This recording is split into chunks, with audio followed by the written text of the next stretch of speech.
안녕하세요. 결혼한 지 2년 차임에도 불구하고 이혼을 하게 된 30대 여성입니다. 이렇게 남에게 제 이야기를 해보는 게 처음이라 어디서부터 어떻게 이야기를 해야 할지 잘 모르겠지만 두서가 없더라도 들어주세요. 이렇게라도 털어놓지 않으면 정말 글자 그대로 돌아버릴 것 같거든요. 일단 이혼을 결심하게 된 건 어머님 때문입니다. 어머님의 멋대로인 성격은 그렇다 치더라도 배려심 없는 어머님의 말씀을 더는 참을 수가 없었거든요. 그래서 남편의 눈물 젖은 호소에도 불구하고 갈라서기로 했지요. 남편과는 학교 선배의 소개로 만났어요. 그런데 제가 원래 성격이 낯을 많이 가려서 소개팅이라던가 그런 자리를 별로 좋아하질 않았거든요. 그런데 학교 선배 말로는 남자답고 책임감 있는 정말 괜찮은 친구라서 소개해주는 거라대요. 그리고 소개팅을 주선한 학교 선배도 워낙에 평판도 좋고 사람 좋기로 유명했고요. 그래서 그러면 선배 안목을 믿고 한번 만나보겠다고 한 자리였습니다. 그리고 만나서는 솔직히 소개팅이라는 게 서로 잘 보이려고 노력하는 자리잖아요. 저랑 남편도 별반 다르지 않았고요. 이미 서로 사진으로 얼굴도 봤고 배경이라고 해야 할지 조건도 어느 정도 서로 들은 바가 있었기 때문에 그 외적으로 매력 어필을 하느라 바빴달까요. 그렇게 저희는 서로에게 호감을 갖게 되었고 소개팅한 지 2달 만에 본격적으로 연애를 시작했습니다. 그리고 이후로 크고 작은 사건 없이 연애하다 무르르듯 결혼 이야기까지 나왔네요. 하지만 결혼이라는 건 단지 남녀 둘이서 좋다고 될 일이 아니라더니 본격적으로 결혼 이야기가 나오자 생각지도 못한 조건들까지 따지게 되더라고요. 그리고 그중 하나가 제 학벌이었습니다. 남편은 대학교를 마친 뒤 바로 직장 생활을 시작한 반면 저는 대학원에 박사까지 마치고 취업을 했어요. 그리고 대학원에 가게 된 것은 제 의지도 있었지만 친정어머니가 워낙 배움에 욕심이 있으신 분이라서 친정어머니의 뜻을 따른 것도 있네요. 친정어머니께서 워낙 가부장적인 집안에서 자라셔서 위에 삼촌들에게 치여서 대학에 가질 못하셨거든요. 그렇다 보니 딸을 낳으면 좋은 학벌에 능력 있는 여자로 자라길 바라셨다대요. 그리고 그런 친정어머니 덕분에 지금의 제가 될 수 있었다고 생각합니다. 아무튼 그렇다 보니 남편보다 사회생활 경력은 짧았지만 연봉은 높았어요. 원래 많은 회사들이 박사 출신들은 그것도 경력으로 쳐주거든요. 그런데 남편도 제가 박사 출신인 건 알았어도 연봉까지 자기보다 높을 줄은 몰랐던 모양입니다. 그래서 처음에 서로 경제적인 사정을 오픈했을 때 남편이 직장 생활을 얼마나 했다고 돈을 그렇게 많이 모았냐며 크게 놀라했어요. 그리고 반면에 저는 저대로 남편의 직장 생활이 7년 남짓이었는데 모아둔 돈이 1억도 안 돼서 놀랐고요. 하지만 이런 걸로 나온 결혼 이야기를 엎을 생각은 안 했습니다. 남편도 성실하고 저도 성실한 사람이었으니 돈이야 앞으로 벌어가면 되는 거라고 생각했거든요.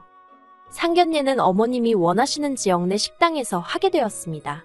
친정부모님께서 일방적으로 1시간 반을 이동하셔야 했지만 어머님은 차가 없으셨고 저희 부모님은 있으셔서 그러려니 하고 진행했어요.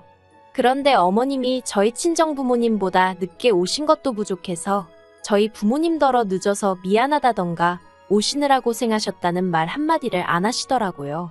그리고 예의를 중시하시는 친정어머니께서 이미 이때 어느 정도 기분이 상하신 눈치셨지요. 그런데 이후로 시작된 상견례 자리에서 어머님이 보여주신 태도는 이렇게 표현해도 될지 모르겠지만 정말로 가관이었습니다. 어머님께선 당신은 원래 성격이 솔직하고 당당하다며 당신이 하고 싶은 말이라면 상대의 기분은 생각지도 않고 전부 다 내뱉으셨으니까요. 그리고 그런 어머님의 화법은 제 학벌 이야기가 나오면서 정점을 찍었어요. 어머님께서 먼저 저를 보면서 한숨을 푹 내쉬고는 솔직히 걱정이네요 하고 말문을 여셨습니다. 그리고 그 모습을 보신 친정어머니가 뭐가 걱정이시냐고 대놓고 물으셨고요. 그러자 어머님께선 제가 마음에 안 드는 건 아니지만 그 쓸데없이 학교 다닌다고 허송세월을 보냈으니 이제 어느 세월에 살림을 가르치나 싶다고. 앞으로 저 가르칠 생각에 까마득하시다며 살림이란 게 원래 자꾸 해봐야 느는 거 아니겠냐. 그래서 당분간은 당신이 저를 옆에 끼고 가르칠 생각이라대요. 저는 저대로 금시초문이라 당황했는데 아니나 다를까 저희 친정부모님도 기함을 하셨습니다. 특히나 친정어머니께선 돈 들여서 유학 보내고 박사까지 시켰는데 살림이나 시키실 생각이시냐며 그럴 거면 이 결혼은 없던 일로 하자며 자리를 일어나려고 하셨지요. 그리고 그제서야 남편이 나서서는 그런 의미가 아니셨을 거라며 절대로 제가 회사를 관둘 일은 없을 거라고 자기 어머님더러 왜 말씀을 그렇게 하시냐면서 서둘러 상황을 정리하긴 했는데 아무튼 그래서 시어머니랑 친정어머니는 그때부터 사이가 있는 대로 어긋나 버렸어요. 하지만 결국에 너희들만 잘 살면 되는 거다라는 친정아버지의 말씀대로 그때까지도 남편과 제 사이에 별다른 문제가 없었기에 결혼 이야기는 계속해서 진행되었습니다. 그래서 상견례가 있고 5달 후에 남편과 정식으로 부부의 연을 맺었고요. 그런데 결혼식을 올리고 얼마 지나지 않아서부터 다시 어머님이 슬금슬금 저희 살림에 간섭을 하려 드셨습니다. 발단은 결혼하고 한 달 만에 돌아온 신우 생일이었어요. 어머님께서 신우 생일이니까 다 같이 밥이나 먹자 하며 시댁으로 오라셨고 그래서 신우가 평소 좋아한다는 생크림 케이크에 작은 선물 하나 준비해서 시댁을 찾았지요. 그런데 막상 도착한 시댁에는 먹을 거라곤 하나도 준비되어 있지 않았고 어머님께서 저더러 같이 상을 차리자 하시는 거예요. 그래서 제가 일단 기본적인 건 돕기는 했는데 정작 신우는 방에서 뭘 하는지 나와보지도 않고 어머님께선 제가 하는 재료 손질이며 칼질이며 당신 성에 차질 않았는지 싫은 소리를 계속해서 늘어놓으셨습니다. 그리고 이후로도 이런 비슷한 일이 2~3번 더 반복되면서 저도 너무 짜증이 나더라고요. 오라니 안 갈 수도 없고 그래서 가보면 매번 저에게 이것저것 가르치려 하시는 게. 그런데 솔직히 말해서 저도 대학을 다니면서부턴 자취도 오래 했고 유학도 2년이나 했으니 기본적인 건 할 줄 알았거든요. 다만 저 하나만 챙기며 살면 되었기에 어머님 기대치에 미치지 못했을 뿐이지요. 그리고 까놓고 말해서 제가 전업주부도 아니고 남편보다 돈도 잘 버는 상황에서 왜 살림까지 도맡아야 하는지 도저히 납득할 수가 없었습니다. 특히 음식에 있어서는 둘 다 아침도 안 먹지. 점심은 회사에서 해결하지. 그러니 저녁 정도만 밑반찬에 메인 몇 가지 사다가 먹으면 충분한 상황이었거든요. 그런데 어머님은 자꾸 사다 먹으면 몸이 축난다며 그래도 해 먹어야 한다고 그러니 제가 배워야 한다고 고집을 피우셨고 그래서 틈만 나면 저를 시댁으로 불러들여 이것저것 가르치려 드셨지요. 하지만 남편과 마찬가지로 평일 내내 일하다 주말에 비로소 숨 좀 돌리는데 왜 매번 저한테만 자꾸 뭘 배워라 하시니 그것도 환장하겠더라고요. 그래서 결국 어머님께 앞으로도 계속 음식을 가르치시려고 부르실 거면 차라리 남편을 부르시라 했네요. 그 사람이 저보다 부엌 일도 잘하고 먹는 것도 좋아하니까 그 사람이 배우는 편이 훨씬 효율적일 거라고요. 그러자 어머님 얼굴이 울그락불그락. 그리고 물론 남편이 불려지는 일은 없었습니다. 하지만 겨우 어머님이 저한테 음식을 가르치려 드셨다고 제가 남편하고 이혼까지 생각한 것은 아니에요. 결정적으로 제 마음이 식어버리게 만든 건 올해 초 있었던 일 때문이에요. 올 봄 임신 사실을 확인하고 얼마 지나지 않아 계류유산으로 아이를 잃었습니다. 건너 이런 이야기를 들을 때면 그게 왜 애엄마 잘못이냐 생각했지만 막상 제 일이 되니 누가 뭐라건 간에 그저 제 잘못처럼 느껴지더라고요. 내가 도대체 무슨 실수를 해서 아이가 떠났을까 하는 자괴감도 상당했지요. 그렇다 보니 하루가 다르게 제 상태가 안 좋아졌어요. 솔직히 당시에 저는 잘 몰랐지만 주변 사람들이 보기에는 당장이라도 쓰러질 것 마냥 딱했다대요. 아무튼 그래서 결국 회사에 휴직을 내고 친정에서 요양을 하게 되었어요. 남편하고 상의 끝에 결정된 일이었고요. 그런데 이 사실을 알게 되신 어머님께서 영 마뜩찮아 하셨습니다. 대놓고 말씀은 안 하셨지만 무슨 대단한 일을 했다고 남편 두고 친정까지 가고 그러냐와 다름없는 이야기를 몇 번이나 하셨으니까요. 그리고 그땐 저도 애가 유산된 것도 그렇고 회사를 쉬게 된 것도 그렇고 전부 다 제 잘못 같아서 그런 어머님께 말 한마디 서운하다, 속상하다 소리를 못했어요. 그저 죄인마냥 그런 말도 안 되는 억지를 듣고만 있을 뿐이었지요. 그래도 어쨌든 친정에 간다 생각하니 힘은 좀 나대요. 그런데 친정에서 돌아오고 저는 경악을 금치 못했습니다. 혼자 있는 아들이 안쓰러워 그러셨던 건지 뭔지는 모르겠지만 어머님이 와 계셨거든요. 남편에게 이게 무슨 일이냐 하니까 자기는 오시지 않아도 된다고 몇 번이나 말씀드렸답니다. 하지만 막무가내로 진보딸이 싸들고 온 양반을 자기가 무슨 수로 쫓아내냐면서 그래도 이제 제가 왔으니 어머님이 알아서 가실 거라고 며칠만 참아달라는 거예요. 그리고 저는 그때도 여전히 이 모든 상황의 근본적인 원인은 제가 아이를 잃어서라고 생각했기 때문에 상황을 이 지경으로 만든 남편이 야속했지만 일단은 알겠다고 할 수밖에 없더라고요.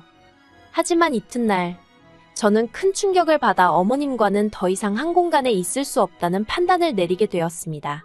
그리고 그건 단지 어머님이 냉장고에 있던 반찬들을 멋대로 합치시고 버리셔서가 아니었어요. 어머님이 마음대로 옷장 정리를 해준답시고 제 옷은 창고에 밀어넣으시고 여기서 얼마든지 머물다 가겠다는 듯 보란듯이 당신 옷을 옷장에 걸어놔서도 아니었고요.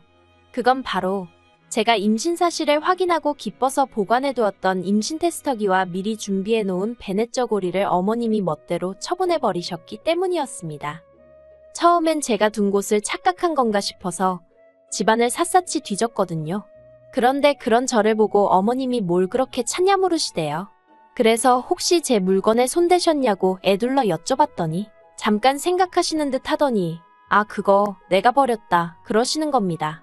그리고 순간 저도 모르게 큰 소리로 왜 제 물건에 마음대로 손을 대셨냐고 화를 냈어요.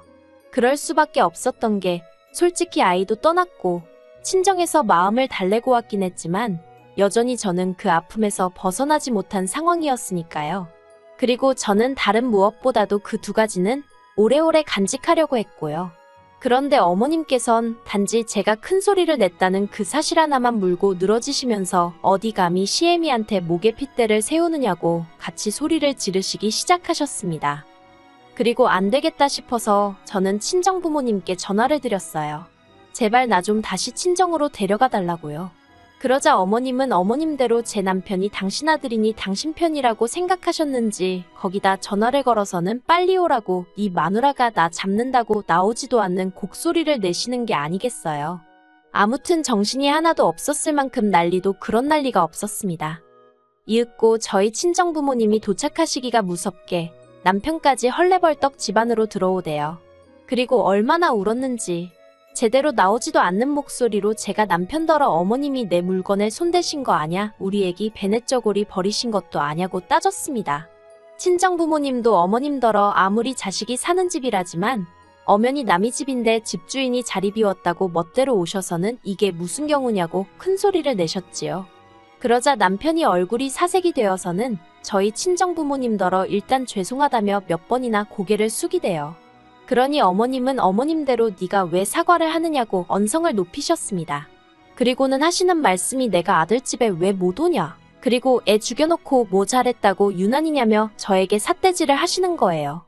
저희 부모님한테도 딸 공부 많이 시켰다고 목에 힘 꽤나 주더니 애 하나도 제대로 못 낳는 거 어디다 써먹느냐고 사기 결혼이랍니다. 저는 정말이지. 제가 어머님에게 좋은 감정이 있던 것은 아니지만 그래도 그렇게 무식하고 경우 없으신 분인 줄은 몰랐거든요. 그래서 충격이 더 컸고요. 그래서 제가 친정으로 가겠다며 제대로 정리도 못한 짐을 다시 싸기 시작했습니다. 그런데 그때 친정아버지께서 네가 왜 친정으로 오느냐며 저희 남편더러 지금 당장 짐 싸서 어머님 모시고 나가라시대요. 엄연히 이 집이 내 명인데 왜 내 딸이 집을 비우느냐고 네가 나가라고요. 그러자 어머님께서 영문을 모르겠다는 듯 당황한 얼굴로 남편에게 이게 무슨 말이냐고 따지셨습니다. 알고 보니 어머님은 저희가 사는 집이 남편 명의로 되어 있는 줄 아셨던 모양이래요. 그리고 그 자리에서 남편이 말하기를 하도 어머님이 저를 밉게 보셔서 자기 딴에는 점수 좀 따겠다고 저희 친정아버지가 자기 앞으로 집을 해주셨다고 했었답니다. 어이가 없어서 막말로 저희 어머님도 웃긴 게 제가 결혼하고자 선택한 사람이니 이렇게 말하면 제 얼굴에 침 뱉기 같지만 저희 남편이 뭐 얼마나 조건이 대단하다고 저희 친정에서 집까지 해주면서 사위로 맞이했을 거라 생각하신 걸까요? 아무튼 기도 안 차는 상황에서 친정아버지도 황당해서 표정을 못 감추시고 그렇게 남편이 상황에 대한 책임을 지겠다며 거의 강제로 어머님을 모시고 밖으로 나갔어요. 그리고 저는 고민에 빠졌습니다. 남편이 보여준 태도는 100% 만족스럽진 않았지만 그래도 자기 딴에는 중립이 아닌 어떻게든 제 편을 들려고 했던 게 보였으니까요. 그래서 그냥 어머님한테만 발길을 끊고 살아볼까 그런 생각도 안 한 게 아니에요. 하지만 자식이냐곤 남편하고 신우둘 뿐이고 그나마 신우는 딸이라고 해도 저희 남편하고 차별받으며 자라서인지 어머님과의 관계가 썩 좋질 못하거든요. 그러니 결국 시간이 흐를수록 남편이 어머님 뒤치다꺼리는 물론이고 경제적으로 도와드려야 할 게 불보듯 뻔한 일이었지요. 그래서 결국 쉽지 않은 결정이었지만 남편과 헤어지기로 마음먹었습니다. 남편은 제가 원한다면 어머님과 철저히 연을 끊고 살겠다 했지만 천륜이 그렇게 쉽게 끊어지지 않는다는 건 다들 알잖아요. 그리고 언젠가 저를 향한 남편의 사랑이 달라지기라도 하면 그 원망은 제가 또 어떻게 감당할 수 있겠나 싶대요. 그래서 이혼으로 마음을 굳혔습니다. 그런데 아이러니하게도 이혼하겠다고 어머님께 알리니 어머님이 꺼이꺼이 우시면서 제가 그렇게 상처받을 줄 몰랐다고 늙은 당신을 한 번만 용서해달라 하시대요. 정말이지 처음 만났을 때부터 마지막 헤어지는 자리까지 한순간도 제 마음을 편하게 해주시지 않는다는 생각에 그 모습도 보고 있기가 버겁더군요. 그래서 그런 어머님에게 전에 없이 냉랭하게 죄송하다 인사드렸습니다. 그리고 남편도 결국엔 이혼해주겠다고 하대요. 자기가 해줄 수 있는 게 이혼밖에 없는 것 같다며 미안하다면서요.